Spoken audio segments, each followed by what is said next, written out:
اللہم صلی علی محمد و علی محمد وجل جزاک اللہ۔ تو ناظرین، پروگرام میں اب آگے بڑھیں گے، سیگمنٹس ہیں چھوٹی نیکی بڑا ثواب، فائدے کی بات اور اوقات نماز۔ جی ناظرین، آج اوقات نماز پہلے آپ کے ساتھ شیئر کریں گے، پھر چھوٹا عمل عظیم ثواب، چھوٹی نیکی بڑا ثواب، اور اس کے بعد فائدے کی بات۔ تینوں چیزوں کو آج ہم ایک ساتھ مرج کر کے آپ کے ساتھ شیئر کریں گے۔ سب سے پہلے لندن کے وقت کے مطابق نماز ظہرین ہے 12:58 پر، 12:58 پر۔ نماز مغربین ہے 8:41 پر، 8:41 پر، اور اسی طرح کل کی نماز فجر ہے 3:39 پر، 3:39 پر۔ نماز ظہرین ہے 12:58 پر، نماز مغربین ہے 8:41 پر، اور کل کی نماز فجر ہے 3:39 پر۔ یہ تھے نماز کے اوقات۔ آگے بڑھتے ہیں اور آج کا چھوٹا عمل عظیم ثواب میں بھی کچھ اقوال کی روشنی میں آپ کے ساتھ شیئر کریں گے۔ اور سب سے پہلے شکر گزار ہیں، شکریہ ادا کریں گے اپنی تمام بہنوں کا کہ جنہوں نے حوصلہ افزائی کی ہے یا انٹرسٹ شو کیا ہے اس سیگمنٹ میں۔ کل ہماری ایک سسٹر کا فون آیا، انہوں نے پوچھا کہ سسٹر آپ جو یہ سب بتاتی ہیں اقوال کی روشنی میں کہ اس طرح پڑھیں ایسے پڑھیں، تو آپ کیسے بتاتی ہیں؟ مطلب آپ خود بتاتی ہیں یا کوئی آپ کی رہنمائی کرتا ہے؟ تو آج میں بتانا چاہوں گی کہ ماشاءاللہ کوئی ایک رہنمائی کرنے والا یہاں پہ نہیں ہے، سارا دن جو ہے وہ ہدایت ٹی وی پہ ہوتے ہیں۔ مولانا عدیل، مولانا عابدی، مولانا فدا حسین بخاری، مولانا نجم الحسن اور مولانا یزدانی، 5 مولانا جو ہے یہ علماء کرام آس پاس ہوتے ہیں اور ان سے ان کی رہنمائی ملتی رہتی ہے، کتابیں دیتے بھی ہیں، کتابیں بتاتے بھی ہیں۔ تو آپ بالکل بے فکر رہیں، بالکل جو علماء کرام ہیں وہ فل رہنمائی کرتے ہیں۔ پہلے تو تمام علماء کرام کا دل سے شکریہ ادا کروں گی، ناچیز گناہ گار بندی ہوں، اور بہت زیادہ علم یہ لوگ دیتے ہیں، بہت زیادہ حوصلہ افزائی بھی کرتے ہیں۔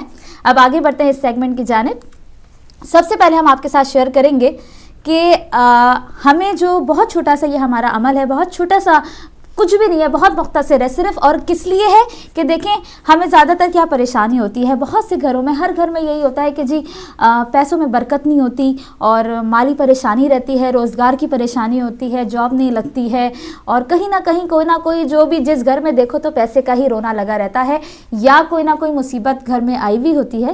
تو آج ہم جو بھی بتائیں گے اقوال کی روشنی میں، تو اس سے نہ صرف آپ کے رزق میں اضافہ ہوگا، دنیا و آخرت کی مال و دولت میں اضافہ ہوگا، اور جو بھی مشکلات پریشانیاں ہیں اگر آپ یہ سب کریں گے تو وہ ضرور جو ہے اللہ رب العزت جو ہے وہ دور کرے گا۔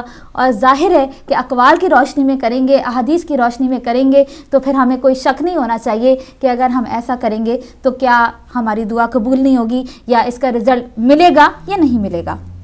سب سے پہلے امام علی ابن موسیٰ رضا ارشاد فرماتے ہیں کہ اگر ہر روز 9 مرتبہ ایوری ڈے 9 ٹائمز، اگر ہر روز 9 مرتبہ ذکر المالک کو، دوبارہ بتاؤں کہ اگر ہر روز 9 مرتبہ ذکر المالک کو پڑھیں تو مخلوق سے بے نیاز ہو جائے گا اور دنیا و آخرت کی دولت اسے حاصل ہو جائے گی۔ یہ دیکھیں کہ مولا کیا ارشاد فرما رہے ہیں کہ اگر آپ روزانہ صرف 9 ٹائم، کتنا وقت لگے گا؟ مشکل سے 20 سیکنڈ، بلکہ 9 سیکنڈ ہی لگیں گے اگر آپ المالک کا ورد کریں گے صرف 9 ٹائم ایوری ڈے، تو مولا کیا ارشاد فرما رہے ہیں، تو مخلوق سے بے نیاز ہو جائے گا اور دنیا و آخرت کی مال و دولت اسے حاصل ہو جائے گی۔ یعنی نہ آپ کو دنیا کی بھی پرابلم آپ کی ختم ہو جائے گی مال و دولت کی، اور آخرت کی بھی مال و دولت جو ہے وہ آپ کو حاصل ہو جائے گی۔ صرف آپ نے کیا کرنا ہے، 9 دفعہ ہر روز المالک کا ورد کرنا ہے، برتن دھوتے ہوئے، گاڑی چلاتے ہوئے، اٹھتے بیٹھتے، بہت ہی مختصر صرف 9 ٹائمز آپ کو یہ پڑھنا ہے، اور پھر آپ اس کا اثر بھی دیکھیے گا جب آپ اس کو اپنی روٹین میں، زندگی میں شامل کریں گے۔ آگے بڑھتے ہیں۔ امام جعفر صادق علیہ السلام ارشاد فرماتے ہیں کہ اگر کوئی سورہ معون جو ہے قرآن کی سورہ نمبر 107 ہے اور پارہ نمبر 30 میں ہے، اگر کوئی سورہ معون 41 بار یعنی 41 ٹائمز پڑھے تو خود اور اس کی اولاد کسی کے محتاج نہ ہوں گے۔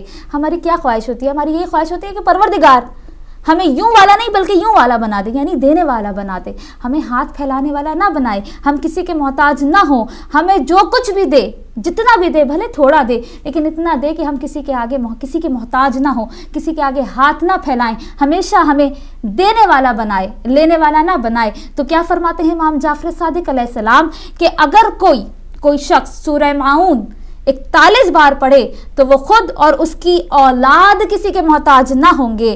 بہت مختصر سا یہ عمل ہے, بہت چھوٹا سا یہ ہمارا جو ہے نیکی ہوگی, عمل ہوگا, اور اس کے کتنے عظیم ثواب ہوں گے. نہ صرف ہم بلکہ ہماری اولادیں بھی کبھی کسی کی محتاج نہیں ہوں گی. آگے بڑھتے ہیں. بہت زیادہ مشکلات اور پریشانیاں آ جاتی ہیں. آج زیادہ نہیں بتاؤں گی, 3 ہی بتاؤں گی تاکہ آپ یاد رکھیں. جتنا زیادہ بتاؤں گی اتنا زیادہ جو ہے وہ بندہ کنفیوز ہو جاتا ہے. آگے اگلے سیگمنٹس میں بھی بتاتے رہیں گے, سلسلہ جاری رکھیں گے, لیکن ایک تیسرا اور آخری آپ کو بھی بتائیں گے. بہت زیادہ مصیبت ہو, پریشانی ہو, کچھ سمجھ میں نہ آئے, چاہے وہ رزق کی پریشانی ہو, جاب کی پریشانی ہو, لڑکی کے رشتے کی پریشانی ہو, کچھ بھی ہو, کسی بھی قسم کی مصیبت اور پریشانی کے لیے ہمارا اپنا آزمایا ہوا ہے. میں بھی یہی ورد کرتی ہوں جب کسی مشکلات میں پھنس جاتی ہوں یا پریشانی میں گھر جاتی ہوں یا کوئی پریشانی گھر میں آ جاتی ہے, تو یہ مولا امیر المومنین علی ابن ابی طالب علیہ السلام نے ارشاد فرمایا ہے.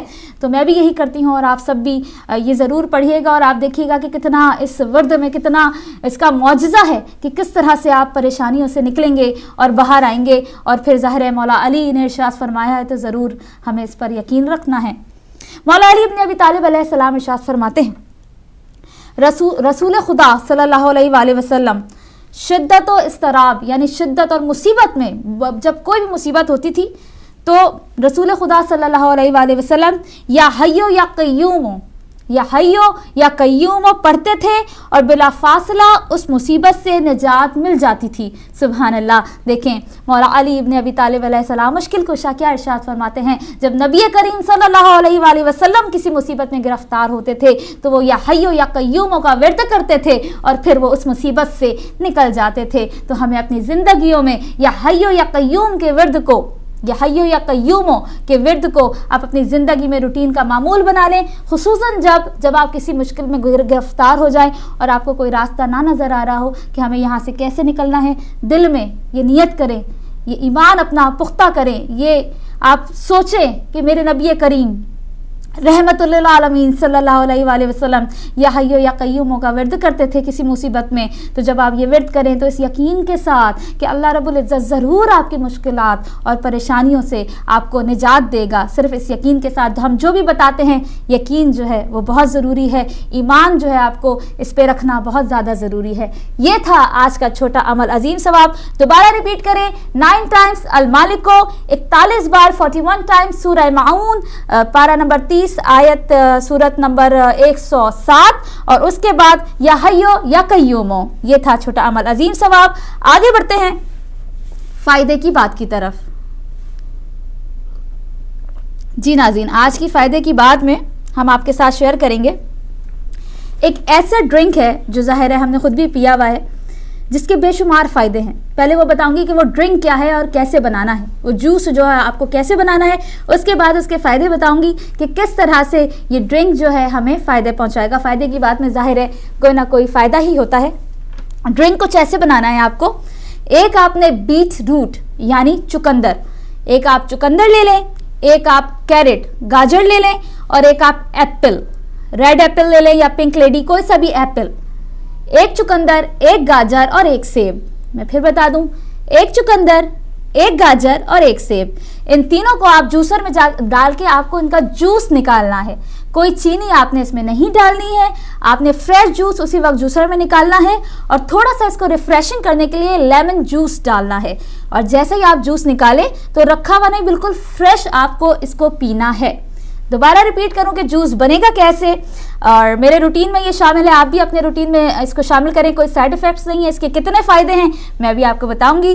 سب سے پہلے ایک چکندر, ایک گاجر اور ایک سیب, ان تینوں چیزوں کو آپ نے جوسر میں ڈالنا ہے, ان کا جوس نکالنا ہے. تھوڑا سا لیمن جوس ڈال کے آپ نے اس کو پی لینا ہے. بہت ریفریشنگ جوس ہے, ٹیسٹ میں بھی بہت مزے کا ہوتا ہے. اب اس کے فائدے کیا ہیں؟ اس کے فائدے یہ ہیں, سب سے پہلا فائدہ اس کا یہ ہے کہ یہ کینسر سے بچاتا ہے. کینسر کے جو سیلز ہیں باڈی میں ڈیولپ ہونے نہیں دیتا.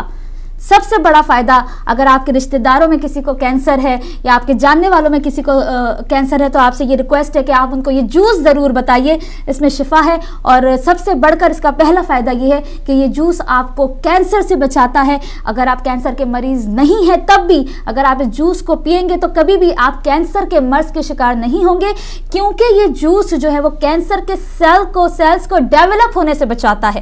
سیکنڈلی اس کا فائدہ یہ ہے کہ یہ لیور, کڈنی اور پینکریاس ڈیزیز سے بچاتا ہے. اور سب سے بڑھ کر عورتوں کا سب سے بڑا اس پہ فائدہ یہ ہے کہ ایکنی پرابلم, جس کو بھی ایکنی پرابلم ہے, ذرا سا ایک دانہ نکل آتا ہے ادھر یا ادھر تو پھر نیند نہیں آتی ہے, رات میں سوتا نہیں ہے بندہ, تو ایکنی کے لیے بہترین, جن کو بھی ایکنی کی پرابلم ہے وہ بھی یہ جوس پئیں ضرور. آپ کو 2 ویکس کے اندر اس کا فائدہ نظر آئے گا. اس کے بعد جو ہے لنگس کو یہ اسٹرینتھ دیتا ہے, طاقت دیتا ہے. ہائی بلڈ پریشر کے لیے بہت زیادہ مفید ہے اور اس سے زیادہ بڑھ کر ہارٹ اٹیک سے بچاتا ہے. کبھی بھی آپ کو ہارٹ اٹیک کی پرابلم نہیں ہوگی اگر آپ اس جوس کو اپنے روٹین میں شامل رکھیں گے.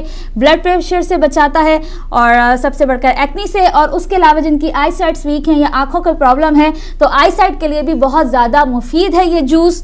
اور پھر آگے بڑھتے ہیں, اور جو منہ کی بدبو ہوتی ہے, جو بیڈ بریتھ ہوتی ہے, یا کوئی منہ کا انفیکشن ہوتا ہے اس کے لیے بھی, یا گلے کا کوئی انفیکشن ہوتا ہے, آپ کا گلا خراب ہے, گلے میں کوئی پرابلم ہے, اس کے لیے بھی بے انتہا فائدہ مند ہے. اور اس کے علاوہ بے شمار اس کے فائدے ہیں. اور آخری فائدہ اس کا یہی بتائیں گے آپ کہ جو باڈی آپ کی بہت زیادہ فنکشن کرتی ہے تو مسکولر پین ہو جاتا ہے بہت سے لوگوں کو, تو مسکولر پین کے لیے بھی بہت زیادہ مفید ہے. یہ اس جوس کے, اس ڈرنک کے فائدے تھے. پھر بتاتے ہیں 1 کیرٹ, 1 چقندر اور 1 سیب, ان تینوں کا جوس آپ نکالیں, تھوڑا سا لیمن جوس اس میں ڈالیں اور فریش پئیں. اور پھر آپ خود 2 ویک بعد اپنی باڈی میں اور اپنے چہرے پہ آپ کو رزلٹ نظر آئے گا اور آپ محسوس کریں گے. اور سب سے بڑھ کر آپ کو بہت زیادہ جو سستی ہمیں ہو جاتی ہے, کاہلی ہو جاتی ہے, ہمیں انرجی ڈرنکس لینے پڑتے ہیں, تو ایک بہت اچھا انرجی ڈرنک بھی ہے. یہ تھی آج کی فائدے کی بات. بڑھتے ہیں فاروق بھائی کی جانب اور دیکھتے ہیں کہ آج وہ خبروں میں کیا لے کر آئے ہیں. جی بہت شکریہ سسٹر. اور ابھی میں سوچ رہا تھا 1 کیرٹ, 1 چقندر, 1 سیب کا جوس جو ہے وہ کتنا ہوگا, وہ تو بہت ہی مقدار میں کم ہوگا. تو بہرحال دوائی سمجھ کے یا جو بھی ایک فائدہ مند چیز سمجھ کے, یہ نہ کہ پیٹ بھرنے کے لیے عموماً ہوتا ہے جگ بھرا ہو تب کہیں جا کے ہمارا آنکھ کا جو ہے وہ تھوڑے سے پیاس بجھتی ہے. تو بہرحال یہ اچھا فارمولہ ہے. فاروق بھائی آپ کے لیے تو جگ بھی کم ہوگا, آپ کے لیے 2-3 جگ بننے چاہیے. کتنے کیرٹس ہوں, کتنے چقندر ہوں, سیب کتنے ہوں, تو بہرحال اس پہ بات کریں گے. اور یہ فائدے کی بات ہے, اس میں ظاہر جو ادویات ہوں گی یا فائدے کی جو چیزیں ہیں وہ مقدار میں کم ہی ہوتی ہیں, نقصان والی چیزیں وہ ڈھیر لگے ہوتے ہیں اور وہ نقصان ہی ہوتا ہے. تو خبریں جو تازہ ترین ہیں وہ بھی آپ سے ناظرین شیئر کروں. کل کی ایک خبر کہ منگو پیر کراچی میں لشکر جھنگوی کی فائرنگ سے 2 افراد شہید ہو گئے اور دہشت گرد فرار ہونے میں بھی کامیاب ہوئے ہیں. تو کراچی میں لشکر جھنگوی کی جو فائرنگ کا سلسلہ ہے, ٹارگٹ کلنگ کا سلسلہ, اور خاص طور پر شیعہ ٹارگٹ کلنگ کا سلسلہ یہ جاری ہے. اور جو آگے بجائے کہ میں تبصرہ کروں, آگے تبصرہ ہے امریکی انٹرنیشنل جو جسٹس کمیشن ہے اس کی ایک رپورٹ ہے, اور اس کا ایک تبصرہ ہے کہ پاکستان میں مذہبی آزادی دینے کے لیے اقدامات ناکافی ہیں. پاکستان میں مذہبی آزادی دینے کے لیے حکومت کے اقدامات ناکافی ہیں. شیعہ کمیونٹی کے افراد کو قتل کیا جاتا ہے. فرقہ وارانہ تشدد کی یہ مثال پہلے نہیں ملتی. تو یہ ایک امریکی ادارے کی رپورٹ آئی ہے.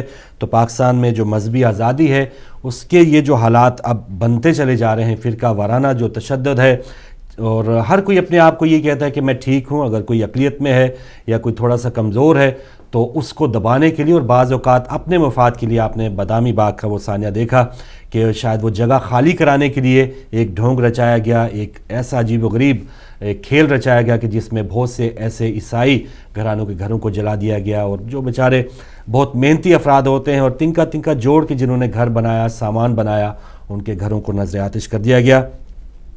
اور پھر دوسری طرف شیعہ کمیونٹی جو تقریباً 4-5 کروڑ افراد پاکستان میں موجود ہیں, لیکن پھر بھی کہیں نہ کہیں وار کر کے جو دہشت گرد ہیں وہ اس وار میں کامیاب ہو جاتے ہیں. کل بھی کراچی میں 2 افراد شہید ہو گئے اور دہشت گرد جو ہیں وہ فرار ہونے میں بھی کامیاب ہو جاتے ہیں. تو سب سے بڑے دکھ کی بات یہ ہے کہ ایسے افراد کو ابھی تک اگر عدالتوں میں پیش بھی کیا گیا تو عدالتوں نے انہیں فرار ہونے میں اور زیادہ ان کی معاونت اور مدد کی ہے. تو بہت ہی دکھ کی بات ہے جب تک ادارے, اور جب ہم بات کرتے ہیں ان تمام حالات کی تو سیدھا ہماری نظر آئندہ کے جو الیکشن آنے والے ہیں 11 مئی اور صرف 8 دن باقی ہیں، تو اس پر جاتی ہے کہ کاش کوئی نئی جب حکومت آئے گی، ہم پہلے تو نئی حکومت کیا، اگر ہم اس بار صحیح سوچ اور سمجھ کا استعمال کریں گے اور کسی اچھے افراد کو آگے لائیں گے تو شاید یہ جو حالات ہیں اس میں کچھ نہ کچھ بہتری آئے. لیکن فی الحال اس میں جو بھی ہم چلتا آ رہا ہے یہ جو سلسلہ 4-5 سال سے آپ نے پچھلی حکومت کی کارکردگی دیکھی ہے، یہ نگران حکومت ہے، اس کا تو بالکل ایسے کہیں نظر ہی نہیں آ رہا کہ کوئی لا اینڈ آرڈر کے حوالے سے کوئی بھی ان کے کوئی میجرمنٹس ہیں. سیاسی جماعتیں، جو خاص سیاسی جماعتیں، ان پر بھی حملے ہو رہے ہیں، اور جو شیعہ ٹارگٹ کلنگ ہے اس میں بھی کوئی کمی نہیں ہوئی ہے. تو الیکشن کی بات کی، 8 دن باقی ہیں، اور اسی مہینے کے دوران پاکستان میں 4 بار زلزلہ بھی آ چکا ہے. تو یہ بھی بہت ایک بات نوٹ کرنے والی ہے کہ الیکشن میں 8 دن باقی ہیں اور ہم جو بحیثیت قوم ایک نئی حکومت کو منتخب کرنے میں لگے ہیں. تو یہ کیا وجہ ہے کہ اللہ ہمیں بار بار جو ہے وہ جگا رہا ہے اور ہوش دلانے کی کوشش کی جا رہی ہے. لیکن ہم وہی بات کہ یہ تمام جو آزمائشیں ہیں قرآن پاک میں ہے کہ بڑے عذابوں سے پہلے چھوٹی آزمائشوں میں لوگوں کو مبتلا کیا جاتا ہے تاکہ وہ سنبھل پائیں. تو ایک مہینے میں 4 بار جو زلزلہ آیا ہے دنیا میں کہیں نہیں آیا، پاکستان میں آیا ہے، اور اس سے پہلے بھی سیلاب، زلزلے اور بہت زیادہ آفت آتی رہی ہے.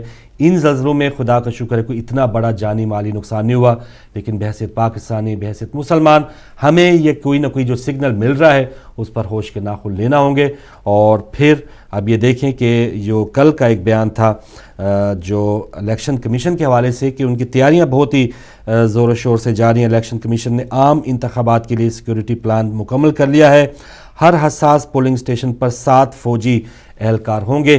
کوئک ریسپانس فورس بھی علاقے میں ہوگی. نارمل پولنگ سٹیشن پر 4 فوجی اہلکار تعینات ہوں گے، اور جبکہ بیلٹ پیپرز کی ترسیل کے لیے 4 C-130 طیاروں کو بھی ان کی مدد لی جائے گی.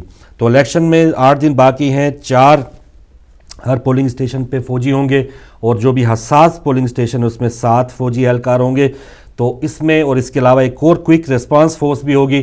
تو یہ اقدامات اب دیکھیں کہ اللہ کرے ایسے حساس علاقوں میں جہاں اب بھی اطلاعات آ رہی ہیں بہت سی سیاسی جماعتوں کے جو کارکن ہیں وہ آپس میں گتھم گتہ ہیں، فائرنگ کے واقعات ہوئے، کچھ لوگ ہلاک بھی ہوئے ہیں. تو ایسے علاقوں میں 7 فوجی جو ہیں وہ کس حد تک اس پولنگ سٹیشن کو پرامن بنا سکیں گے. پولیس بھی ہوگی، لیکن کوشش ہونی چاہیے کہ یہ جو کوئک ریسپانس فورس ہے وہ واقعی کچھ کوئکنس دکھائے گی اس دن، اور فوراً وہاں کہیں بھی کوئی ایسا ہنگامہ ہوا تو اس میں وہ فورس فوراً پہنچے گی.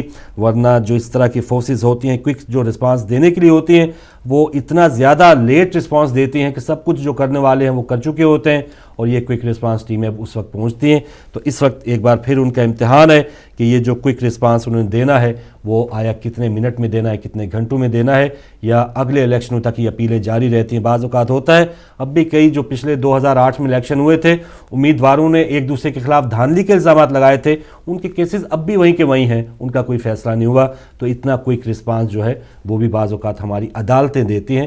تو یہ نظام کو سارا بنیادی طور پہ ایک ٹھیک ہونے کی ضرورت ہے، اور اللہ کرے کہ یہ جو الیکشن کمیشن کی جو میئرمنٹس ہیں وہ ان میں بالکل کوئی اس دن کم سے کم ضرور وہ ایسا لگے کہ وہ کچھ کر رہے ہیں.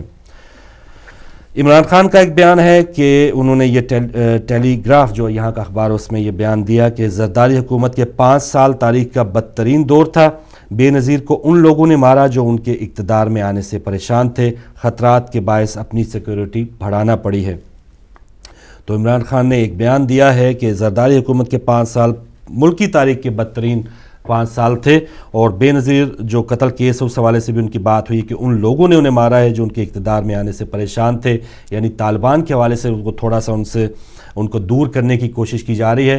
تو اب یہ تحقیقات اور پچھلے 5 سال سب سے بڑا ایک المیہ یہ بھی ہوا ہے کہ جو پچھلے 5 سال سے ہمیں پتہ ہی نہیں چلا، اور پیپلز پارٹی کی حکومت ہے ان کی اپنی قیادت میں یہ پتہ وہ چلوانے میں کامیاب نہیں ہوئے کہ آیا ان کی جن کی وجہ سے وہ حکومت میں بیٹھے ہیں، جن کی وجہ سے ان کو وزارتیں ملی ہیں، جھنڈے والی گاڑیاں ملی ہیں بے نظیر صاحبہ کے نام کی وجہ سے، تو کیا ان کے قاتلوں کو پکڑا جائے. کئی بار ہوتا تھا کہ جی ہمیں قاتلوں کا پتہ ہے، بیت اللہ محسود نے مروایا.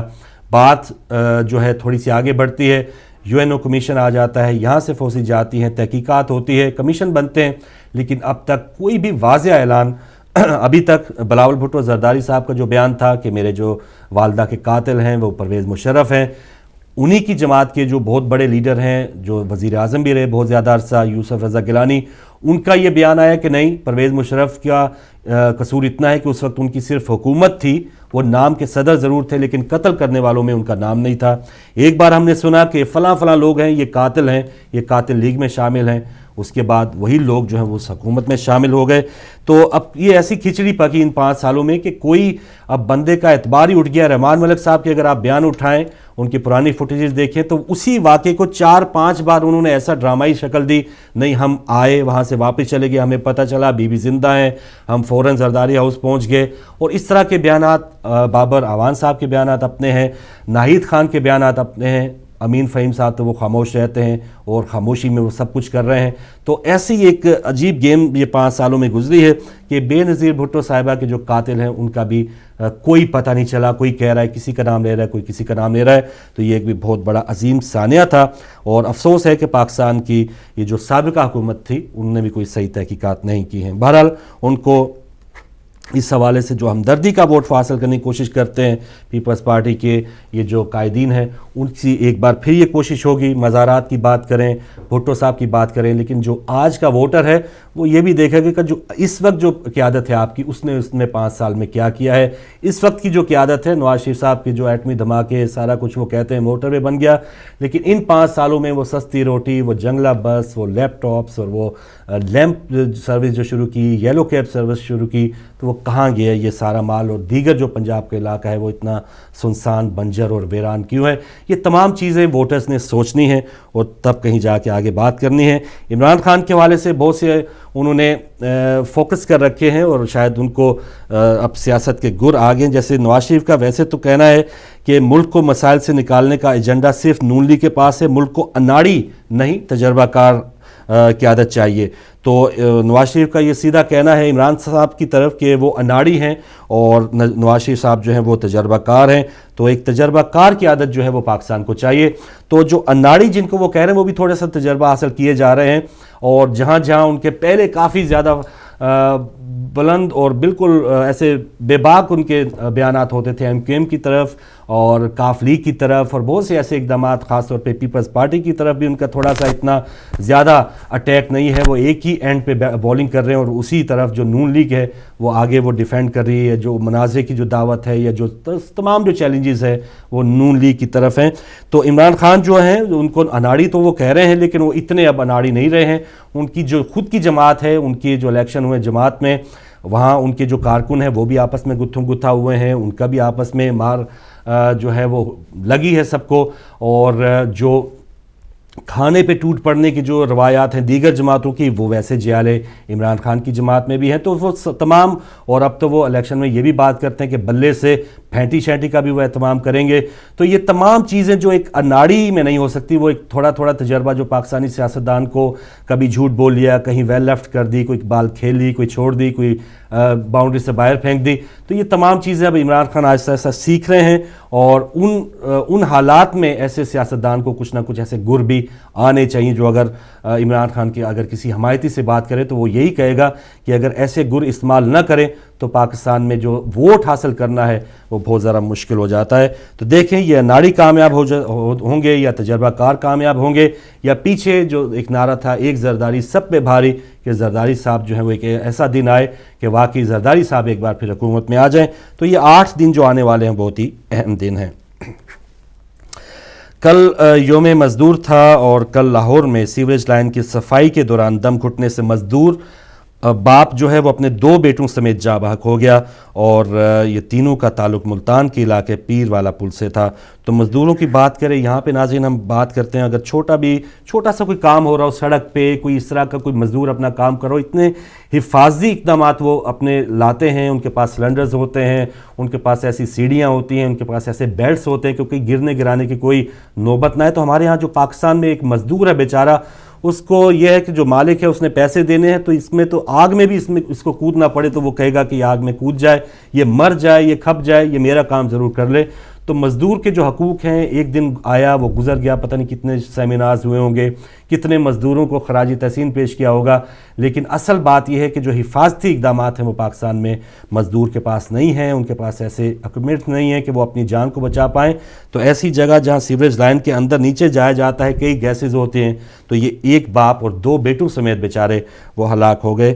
تو اب کون ان کا کہاں ان کو کمپنسیشن کے حوالے سے، یہاں تو سلپ اور ٹرپ اور چھوٹی سی اگر کوئی بندہ کچھ بھی ہو جائے تو ہزاروں پاؤنڈ ملتے ہیں، تو وہاں بیچاروں کا پتہ نہیں اب جنازے کا بھی بندوبست ہوا ہوگا یا نہیں ہوا ہوگا. یہ ایک افسوسناک خبر تھی پاکستان کی. تو ایک خبر یہ ہے کہ آج 2 مئی ہے، اسامہ بن لادن آپریشن کو بھی 2 سال مکمل ہو گئے ہیں. جی سب سے بڑا وہ جو دہشت گرد تھا، جو 2011 کو پتہ چلا دہشت گرد تھا، 1979 میں وہ سب سے بڑا ہیرو تھا. وہ جب روس کے خلاف وار میں وہ حصہ لے رہا تھا، امریکہ کا بہت زیادہ چہیتا تھا، اور پھر 1979 کے بعد سے کچھ ایسے حالات چینج ہوتے گئے کہ وہ اس نے خود امریکہ کے خلاف آنکھیں نکالنا شروع کر دی. اور پھر ایک دن ایسا ہے کہ ایبٹ آباد میں، پاکستان کے علاقے ایبٹ آباد میں ایک آپریشن ہوا. پاکستانی فورسز، ایک کمیشن بھی ہم نے بنایا کہ ایبٹ آباد کمیشن کے کیا وجوہات تھیں، کس کی ناکامی ہے کہ ایک بیرونی ملک کی جو ہیلی کاپٹرز ہیں وہ آئیں، آپریشن کر کے چلے جائیں، ایک بندے کی لاش بھی لے جائیں اور ہمیں پتہ ہی نہ چلے. تو ایک کمیشن بنا، کمیشن کی وہ رپورٹ ویسے ہی ہے کہ جیسے کوئی بھی کمیشن بنا ہے اس کی رپورٹ نہیں آئی، تو یہ ایبٹ آباد کمیشن کی رپورٹ بھی نہیں آئی ہے. بہرحال اسامہ بن لادن کو مرے ہوئے اب 2 سال ہو گئے ہیں، اور کچھ اس کے چاہنے والے آج ان کی برسی بھی منا رہے ہیں. تو ایک عجیب بات ہے کہ جو لوگ اگر کسی کو دہشت گرد قرار دیتے ہیں لیکن دوسری طرف اسی کے حمایتی ہوں گے، لیکن یہ حمایت کرنے والوں میں جو اس سب سے پہلے جو حمایت کی تھی وہ خود امریکہ نے کی تھی اسامہ بن لادن کی، جو بعد میں جب ٹائم گزرا تو وہ اسی کے لیے ایک دہشت گرد بن گیا. پاکستان کے جو اس وقت صدر تھے زرداری صاحب، انہوں نے بھی 3 مئی کی جو امریکہ کی واشنگٹن پوسٹ تھی، اخبار تھی، اس میں ایک فیچر لکھا، ایک کالم لکھا کہ میں آپ کو مبارکباد دیتا ہوں، بہت بڑا آپریشن ہوا، بہت بڑی کامیابی ہوئی. تو جب یہ ہماری عوام جاگی، ہماری عوام نے تھوڑا سا یہ کہا کہ بھئی ہماری فورسز کہاں تھی، تو تھوڑا سا یہ ہمارے جو قائدین ہیں بیک فٹ پہ آئے اور کمیشن وغیرہ بنا دیا، ورنہ یہ تمام جو رپورٹس ہیں پہلے مبارکباد دی اور بعد میں تھوڑا سا بیک فٹ پہ گئے. جی انٹرنیشنل خبروں میں سربجیت کی میت جلد بھارت روانہ کر دی جائے گی، یہ دفتر خارجہ پاکستان کا بیان تھا. اور سربجیت سنگھ جو 1990 پاکستان میں دھماکوں میں وہ مطلوب تھا، وہ مجرم قرار دیا گیا اور 13 پاکستانی ان دھماکوں میں ہلاک ہوئے تھے. تو 23 سال گزرنے کے باوجود پاکستان کی عدالتوں نے نہ اس کو پھانسی، اس کو سزائے موت کی سزا دے دی گئی. کیوں سزا نہیں دی گئی؟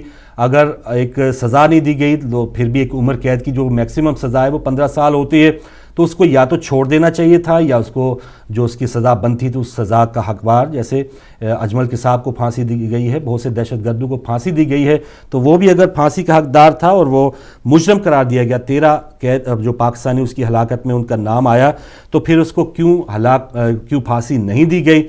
اگر نہیں دی گئی تو یہ لاہور میں جو جیل میں اس کے حوالے سے کوئی ایسے حفاظتی اقدامات کیوں نہیں کیے گئے جو عام قیدیوں میں اسے رکھا گیا؟ تو اتنی ایک حساس میٹر یہ بن سکتا ہے کہ ایک انڈین جو قیدی ہے وہ پاکستان کی جیل میں اس طرح ہلاک کر دیا جائے، تو یہ ایک کوئی اچھی خبر نہیں ہے پاکستان انڈیا کے تعلقات میں. بہرحال جب بھی کوئی اس طرح کے واقعات، ہزاروں قیدی اب بھی پاکستانی جو قیدی ہیں وہ انڈین جیلوں میں ہیں، انڈین قیدی مچھیرے ماہی گیر وہ پاکستانی جیلوں میں ہیں، تو اس طرح کے اگر قیدی ہوں تو ان کو الگ کسی بیرک میں، الگ کسی کوٹھی میں رکھا جائے تاکہ ان کی جان تو بچی رہے، ورنہ ایسے جو چھوٹے چھوٹے واقعات ہیں بعد میں ممالک کو آپس میں اور زیادہ دور کرنے میں بھی بعض اوقات یہ وجہ بن سکتے ہیں.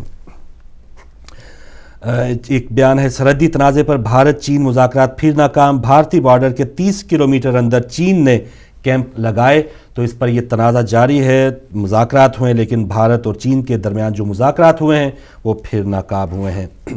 مانچسٹر میں قیدیوں کی گاڑی پر حملہ کر کے 2 ساتھیوں کو چھڑوا لیا گیا، پولیس کی طرف سے تلاش جاری ہے. اور مانچسٹر کی ایک اور خبر کہ پاکستانی قونصلیٹ کے سامنے جنرل مشرف کی گرفتاری کے خلاف مظاہرہ ہوا، مظاہرین نے جنرل مشرف کی جلد رہائی کا مطالبہ کیا. تو یہاں مانچسٹر میں ان کی رہائی کا مطالبہ کیا گیا ہے، لیکن افسوس کہ جہاں وہ قید ہیں، اور ایون عتیقہ اوڈو جو ان کی بہت ہی سرگرم رکن ہیں، انہوں نے بھی پاکستان میں کوئی ایسی ریلی کا، کوئی ایسا جلوس نہیں نکالا، کوئی بھی ان کے حمایت میں باہر نہیں عوام آ رہی، یا اتنا خوف ہے، یا اتنا ڈر ہے. بہرحال مشرف صاحب کے حوالے سے یہاں پر ایک مظاہرہ ہوا ہے، لوگوں نے ان کی رہائی کا مطالبہ کیا ہے، اور آج لاہور ہائی کورٹ میں مشرف نااہلی کیس کی بھی سماعت ہوئی ہے، اور مشرف صاحب کو چاروں حلقوں میں سے نااہل قرار دیا گیا۔ تو ان کے وکیل نے ایک صحیح دلیل دی ہے کہ مشرف جو ہے اس وقت جو ہے وہ سزا یافتہ نہیں ہے، اس لیے ان کو الیکشن لڑنے کی اجازت دی جائے۔ تو بات ان کی سچ ہے، دلیل میں وزن ہے، کیونکہ رینٹل پاورز کیس، جعلی ڈگریوں والے، بینک نا دہندہ، وہ کہتے ہیں کہ ابھی ہم پہ یہ کیسز چل رہے ہیں، ابھی ہم مجرم قرار نہیں دیے گئے، تو وہ لوگ الیکشن لڑ رہے ہیں۔ تو مشرف جو اس وقت ملزم ہیں، مجرم نہیں ہیں، ان پہ کیسز چل رہے ہیں، تو اس وقت ان پہ الیکشن لڑنے کی پابندی کیوں ہے؟ تو یہ لاہور ہائی کورٹ میں یہ کیس کی سماعت ہوئی ہے۔ تو اب دیکھیں ججز جو ہیں وہ جب ایک چیز کی ٹھان لیں، اگر کسی کو مجرم پہلے ہی سے قرار دے دیا گیا ہے تو وہ کچھ بھی کر لے وہ مجرم ہے، اور کسی کو چھوڑنا ہے تو وہ ملک اسحاق اگر کہے کہ میں نے 100 سے زائد بندوں کو قتل کیا ہے تو جج صاحب کے لیے وہ چہیتا، وہ کہے گا کہ نہیں، مجھے تمہاری بات پہ اعتبار نہیں ہے، تم باعزت بری ہو۔ تو یہ ہمارے ججز کا حال ہے۔ ایک دلیل تو اچھی ہے، اب دیکھیں اس کا فیصلہ کیا ہوتا ہے۔ یہاں کی مقامی ایک اور خبر کہ انگلینڈ کی 35 کونسلز میں لوکل الیکشنز کے لیے آج پولنگ جاری ہے۔ تو 35 کونسلز میں آج یہاں پر پولنگ جاری ہے، لیکن پھر بھی کہیں سے کوئی ایسی مارا ماری کی کوئی اطلاع نہیں ملی ہے۔ شکر گڑھ میں اس وقت عمران خان جلسے سے خطاب کر رہے ہیں، اور حسب معمول جو ہے وہ بہت اچھا خاصا رش ان کے جلسے میں نظر آ رہا ہے۔ شکر گڑھ بھی ایک ایسا علاقہ ہے جہاں پہ عمران خان کے کافی حامی ہیں، تو یہاں پر دکھایا جا رہا ہے کہ عمران خان اس وقت شکر گڑھ میں جلسے سے خطاب کر رہے ہیں۔ کھیل کی خبروں میں اگلے ماہ ہونے والی چیمپئنز ٹرافی کے لیے پاکستان ٹیم کا اعلان کر دیا گیا ہے۔ شاہد آفریدی، سہیل تنویر اور عمر اکمل کو ٹیم سے باہر کر دیا گیا۔ تو شاہد آفریدی جو پچھلے 5 ون ڈے انہوں نے ساؤتھ افریقہ کے خلاف کھیلے، اور وہ خود بھی کہتے ہیں کہ وہ بولنگ آل راؤنڈر ہیں، تو اس پوری سیریز میں ان کو ایک بھی وکٹ نہیں ملی۔ تو شاہد آفریدی کو باہر کرنا ایک واقعی ایک بڑا نام ہے، اور جو اس کے چاہنے والے ہیں ضرور دھچکا لگا ہوگا، لیکن اقبال قاسم جو چیف سلیکٹر ہیں کافی بولڈ سٹیپ لیا ہے، بڑا نام تھا۔ عمر اکمل جو ایک بہت ٹیلنٹڈ کھلاڑی کہا جاتا ہے، لیکن اس نے اپنی صلاحیتوں سے خود کو منوایا نہیں ہے۔ سنیل گواسکر جیسے لوگ ان کی تعریف ضرور کر چکے ہیں، لیکن بعض اوقات بہت جلد بازی کر کے پاکستان کا جیتا ہوا میچ جو ہے وہ ہاتھ سے نکلوانے میں کامیاب ہوتے ہیں۔ تو عمر اکمل کو بھی باہر کر دیا گیا ہے۔ ٹیم کیا ہے اس کے بعد میں آج کے کالر بھی ہمارے ساتھ، مصباح الحق، ناصر جمشید، عمران فرت، محمد حفیظ، اسد شفیق، شعیب ملک اب ٹیم میں ہیں، عمر امین، کامران اکمل، سعید اجمل، عبدالرحمان اسپنر، جنید خان، محمد عرفان، اسد علی، احسان عادل اور وہاب ریاض۔ تو کافی لیفٹ ہینڈر فاسٹ بولرز ہیں۔ پاکستان کے پول میں جنوبی افریقہ، انڈیا اور ویسٹ انڈیز کی ٹیمیں ہیں۔ تو یہ چیمپئنز ٹرافی کی خبریں ہیں، اگلے مہینے اس پہ بھی زیادہ بات کریں گے۔ لیجیے سسٹر، آج کے پہلے کالر ہمارے ساتھ ہیں، تو ان سے بات کرتے ہیں کہ ان کی کیا رائے ہے۔ السلام علیکم۔ جی بھائی دوبارہ بولیے، اپنا نام بتا دیں۔ سید اختر حسین فرام لچفیلڈ۔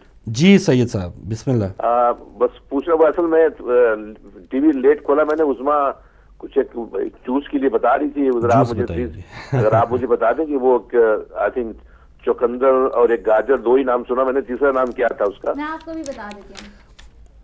اور کچھ پوچھیں گے بھائی؟ نہیں بس مجھے ضرور، میں آپ کی نیوز سے خیر سن ہی رہا ہوں، بس یہ ذرا مس کر گیا تھا۔ یہ بھی ضروری ہے، نیوز سننے کے لیے بھی ذرا سی طاقت چاہیے دماغ میں، تو لیجیے۔ جی بالکل اختر صاحب، ہم نے جوس بتایا تھا جس میں 3 چیزیں شامل تھیں، ایک گاجر، ایک چقندر اور ایک سیب۔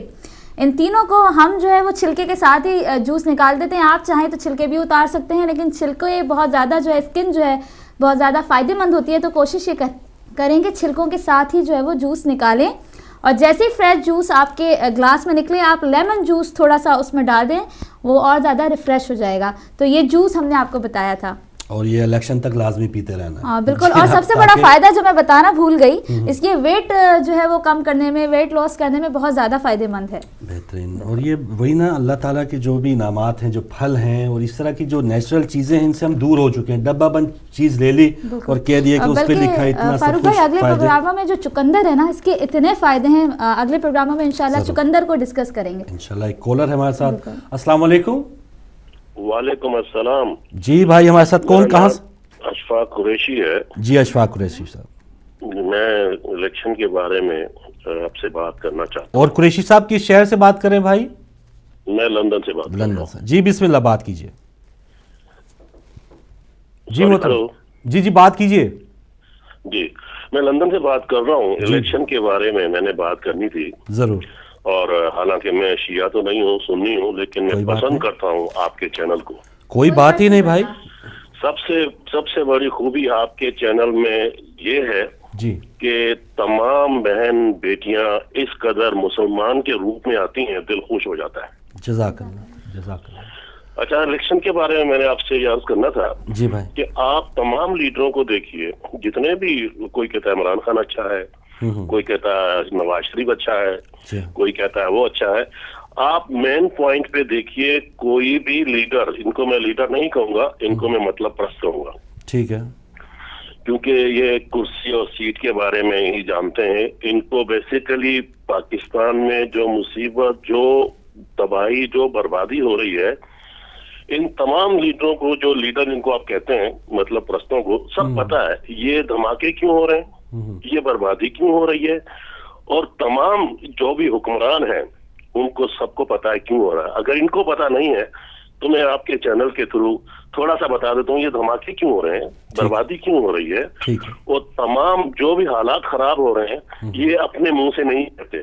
سب سے پہلے یہ ہے کہ بے حیائی کے بارے میں پاکستان میں کوئی منہ نہیں کھولتا، نمبر 1. نمبر 2، پاکستان میں فیشن شو کیے جا رہے ہیں. ہاں، اس کو روشن خیالی کہتے ہیں. نمبر 3، پاکستان میں بے حیائی کی فلمیں تیار کر کے، آپ گوگل پہ جائیے، کیا ان کی ماں بہن بیٹیاں نہیں ہیں؟ کیا ان کو شرم نہیں آتی؟ گوگل پہ جائیے، پاکستان کا نام لکھیں گے تو بے حیائی کی فلموں کی لائن آپ دیکھ سکتے ہیں. تو تمام جتنے بھی حکمران ہیں، جتنے بھی، ایک تو ہمارے بندوں میں تعلیم نہیں ہے، وہ کبھی زبان کے چکر میں لگا دیتے ہیں، کبھی کہتے ہیں شیعہ ہے، کبھی کہتے ہیں وہ سنی ہے، کبھی کچھ. یہ مطلب پرستی کی جتنی بھی باتیں ہیں، میں آپ کے چینل سے اتنا خوش ہوتا ہوں. کم از کم یہ بچیاں جو ہے دوپٹہ سر پہ لیتی ہیں. تو تمام لڑکیوں، جتنی بھی عورتیں ہیں، ان کے سروں سے دوپٹہ اتار کر چھاتیوں سے دوپٹے اٹھا دیے گئے ہیں. یہ وہاں کا میڈیا بھی ہے، جو کہ بیرونی ملک کا میڈیا ہے، یہ مت سمجھیے پاکستانی میڈیا ہے. ان کے گلے میں دوپٹے ڈال دیے گئے ہیں. اس بے حیائی کے بارے میں کوئی بھی بات نہیں کرتا. پھر ہم کہتے ہیں کہ شیعہ برے ہیں. ارے شیعوں کو کم از کم شرم تو ہے، حیا تو ہے. ڈوب کے مر جاؤ. تمہاری بچیاں جو ہیں بغیر دوپٹے کے وہاں آ رہی ہیں. یہ بیرونی ملک کا میڈیا ہے، یہ پاکستان کا میڈیا نہیں ہے. تو میں آپ سے عرض کروں گا کہ یہ کوئی بھی، جتنے بھی ووٹ کے لیے بیکاری ہیں، یہ اپنی سیٹ کے لیے بیکاری ہیں. ایکچولی پوزیشن پہ کوئی نہیں جا رہا. پھر کہتے ہیں طالبان نے مار دیا. ارے بھائی، بے حیائی اچھا مسلمان کوئی بھی برداشت نہیں کرے گا. یہ طالبان کے چکر میں وہ جو بیرونی ملک کے بندے آ رہے ہیں وہ دھماکے کر رہے ہیں. کوئی شیعہ، کوئی سنی مسجد پہ، امام باڑے پہ کوئی بم نہیں پھینکے گا. یہ ہمارا ایمان ہے. کوئی طالبان کبھی مسلمان کو نہیں مارے گا. یہ ہمارا ایمان ہے. تو یہ میں نے آپ کے چینل کو پسند اس وجہ سے ہی کرتا ہوں. مجھے خوشی ہوتی ہے کہ کم از کم شیعہ ہمارے جتنے بھی بھائی ہیں، شرم، حیا. میں چینل آپ کا دیکھتا رہتا ہوں، میں مسٹیک نکالتا ہوں، کیا غلطیاں ہیں کیا نہیں ہے. کم از کم یہ بھی ایک جہاد ہے. بچیاں آ رہی ہیں ماشاءاللہ دوپٹے میں، حیا میں، شرم میں. تو یہ ہمارا جو بیرونی میڈیا پاکستان میں چھایا ہوا اس نے بربادی کر دی ہے. اللہ تعالیٰ سے دعا کرتا ہوں کہ آپ لوگوں کو بھی اللہ تعالیٰ اتنی وہ ہمت، وہ طاقت دے کہ آپ بھی اس خیر وقت میں کام کریں. جزاک اللہ بھائی، بہت شکریہ، بہت شکریہ. اشفاق قریشی صاحب، لندن سے آپ شامل ہوئے، چینل آپ نے پسند کیا. تو بھائی اس میں کوئی یہ فرق نہیں ہے، کوئی شیعہ ہمارا ویور ہے، بہت سے غیر مسلم ایون ویور ہیں، اور ہم حق کی بات کرتے ہیں. جہاں ظلم ہو رہا ہے اس کی ہمیشہ مذمت کی ہے، بغیر کسی تمیز کے، بغیر کسی تفریق کے. تو آپ نے یہ پسند کیا. تو بہت سے آپ نے ہمیں جو بات کی بالکل ٹاپک سے ہمارے کہ روشن خیالی کے نام پہ بے حیائی کو فروغ دیا جاتا ہے. میڈیا ایسے اسپانسرز جب ان کو مل جائیں، فیشن شو سب کچھ جو ہے بے حیائی وہ دکھاتے ہیں. تو کیا ہمارا ایک اسلام نے کس کس چیز کی اجازت دی ہے، ثقافت کیا کہتی ہے؟ تو یہ تمام چیزیں انشاءاللہ ہم کسی ایک ایک کر کے الگ الگ پروگرام میں بات کریں گے. ایک اور کالر ہے ہمارے ساتھ. السلام علیکم. السلام علیکم فرو بھائی. جی وعلیکم السلام نقوی صاحب. کیسے ہیں بھائی؟ الحمدللہ. عظما آپ کو بھی اسلام ہو. سب سے پہلے تو میں آج اتنا خوش ہوا ہوں اس بات پہ کہ ہمارے سنی برادران بھی اس چینل کو دیکھتے ہیں اور ایک ایسی چیز کو سامنے لاتے ہیں جس پہ یہ ثابت ہوتا ہے کہ عظما بیٹے، میں یہ بات ضرور کہوں گا اس بات پہ کہ آج بھی ہم دعوت دیتے ہیں، ہدایت اہل بیت جو بھی چینل ہیں، شیعہ چینل ہیں، دعوت دیتے ہیں کہ جو بھی در آل محمد پہ آئے گا، جو بھی در آل محمد پہ آ کے سر جھکائے گا، اس کو ایسے ہی نمونے ملیں گے جس طرح کی آج آپ کی تعریف ہوئی ہے۔ یہ ساری چیزیں آپ کو اس وقت ملیں گی جب آل محمد کے در پہ آئیں گے، اور جب آل محمد کے در پہ آئیں گے تو آپ کو عزت، پیار، محبت، ہر وہ چیز ملے گی، کیونکہ یہ نیت نہیں ہے، یہ جو اس در پہ آتا ہے نا اس کی حیثیت نہیں دیکھتے، نیت دیکھتے ہیں۔ تو جس کی نیت اچھی ہو اس کو یہ عزت بھی دیتے ہیں، احترام بھی دیتے ہیں۔ اور یہ اور بات ہے کہ آج دور میں، اس دور میں اب یزیدیت کو پھر فروغ دیا جا رہا ہے، یزیدیت کو فروغ مل رہا ہے۔ اب ہم لوگوں نے فیصلہ کرنا ہے کہ یزیدیت کی طرف جانا ہے یا حسینیت کی طرف آنا ہے۔ تو حسینیت کی طرف آؤ گے تو آپ کو عظمیٰ جیسی بیٹیاں ملیں گی، اور آپ کو پردہ بھی ملے گا، عزت بھی ملے گی اور احترام بھی ملے گا۔ تو زیادہ فروغ بھائی میں آپ سے یہ گزارش کروں گا کہ آپ بات کر رہے تھے اسامہ بن لادن کی اور کہہ رہے تھے کہ ایک سٹیپ پیچھے ہو گئی حکومت، تو میں آپ سے یہ بھی پوچھنا چاہتا ہوں کہ وہ چیز بتائیں کہ اسامہ بن لادن سے اپنے دور حکومت میں کتنی بار ایک وزیر اعظم نے ملاقات کی تھی، اور بے نظیر کی حکومت کو اٹھانے کے لیے کتنے ملین ڈالر لیے تھے اسامہ سے؟ ذرا ان رشتوں کو بھی ذرا واضح کر دیں تو میں چاہتا ہوں کہ اور بہتر ہو جائے گا کہ یہ دوستی کہاں سے چلی اور کیسے چلی اور کس طریقے سے اس دوستی کو نبھانے کی کوشش کی گئی، وہ کون لوگ تھے۔ تیسری بات میں آپ سے گزارش کروں گا کہ آپ رحمان ملک کی بھی بات کر رہے تھے کہ انہوں نے بیان بھی یہ دیا، رحمان ملک نے کل پھر یہ بتایا کہ ہم نے وہ لوگ بھی پکڑے ہیں جو یہاں سے آئے، جہاں بیٹھے اور جہاں بیٹھ کے انہوں نے یہ سب کچھ تیار کیا، وہ سب لوگ پکڑ لیے ہیں۔ لیکن اب عدالتیں جو ہیں وہ اگر انصاف نہیں کرتی ہیں، عدالتیں ایسی ہیں جیسے کہ ملک صاحب کو چھوڑ دیتی ہیں، تو اب بھی عدالتیں آپ کے سامنے بھٹو کا کیس پڑا ہوا ہے، 2 سال ہو گئے اس کیس کو کوئی ہاتھ نہیں لگا رہا۔ اس لیے نہیں لگا رہا کہ اگر کھولیں گے تو جو ججوں نے جنہوں نے یہ ناجائز کیا ہے وہ پکڑے جائیں گے، ان کو بچانے کے لیے کیس دبا دیا ہوا ہے۔ تو اسی طریقے سے بے نظیر کا کیس بھی دبایا جا رہا ہے، اس کو کوپن نہیں کیا جا رہا، ان لوگوں کو نئی سزائیں دی جا رہی جو پکڑے گئے ہیں۔ تو پھر آپ کہاں سے انصاف لیتے ہیں، کیسے انصاف لیتے ہیں، کیسے انصاف کی بات کرتے ہیں؟ آپ کے سامنے نظر نہیں آ رہا کہ ایک طرف کھلے جلوس ہو رہے ہیں، لاکھوں کے لوگ آ رہے ہیں اور میڈیا اس کو دھڑا دھڑ دکھا رہا ہے، اور دوسری طرف ان کو کارنر میٹنگوں میں بھی بموں سے اڑایا جا رہا ہے، اور کوئی اس کی بات نہیں پوچھتا، کوئی شکایت کرتے ہیں تو سنتا کوئی نہیں، اور کوئی ایسی بات کرے تو اس کو انصاف نہیں ملتا۔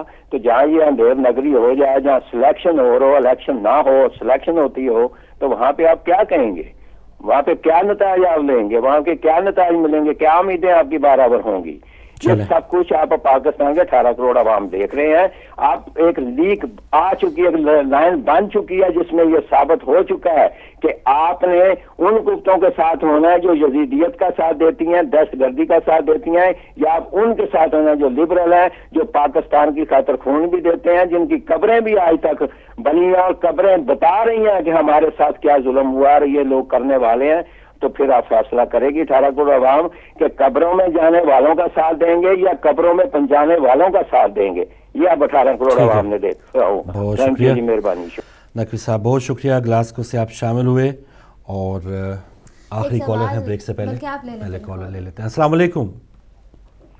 وعلیکم السلام فروغ بھائی، علی موسوی صاحب، مولا علی مدد، مولا علی مدد، مولا اچھا رکھے، اللہ اچھا رکھے۔ بہن صاحب کو بھی بہت بہت سلام۔ وعلیکم السلام، جزاک اللہ۔ جی بات کیجیے، جی بات کیجیے موسوی صاحب، بسم اللہ۔ جی فروغ بھائی، بس ابھی بھائی صاحب آئے تھے حیدرآباد سے، نقوی بھائی صاحب بھی آئے تھے۔ میرے کو بولنے کا مطلب یہ ہے کہ بول رہے سو ہم لوگ بھی، میں بھی جو ہے یوٹیوب پہ ہمارے بھائی لوگوں کا بھی پروگرام دیکھتا ہوں، امام حسین السلام کا ذکر چلتا ہے، مولا کائنات کا چلتا ہے، اور وہاں پر بھی بولے سو نعرے حیدری سنتا ہوں تو خوشی ہوتی ہے، کیونکہ ہم کو تو اللہ رسول کا نام لینا ہے، پنجتن کا نام لینا ہے، ان کے پروگرام میں بھی نعرے حیدری ہوتی ہے، بہت ہی اچھی بات ہے۔ اور الحمدللہ اپنے لوگ بھی بولتے سو ہدایت ٹی وی دیکھتے ہیں۔ بس میرے سے ایک معروضہ ہے آپ سے، میرا ایک پروگرام چل رہا ہے المہدی ٹی وی، اس کے اوپر جو ہے ہدایت ٹی وی دیکھیے، جس میں میں بیٹھا ہوں، مولانا سخاوت صاحب بیٹھے ہیں، اس کا لکھ لیجیے آپ علی ALI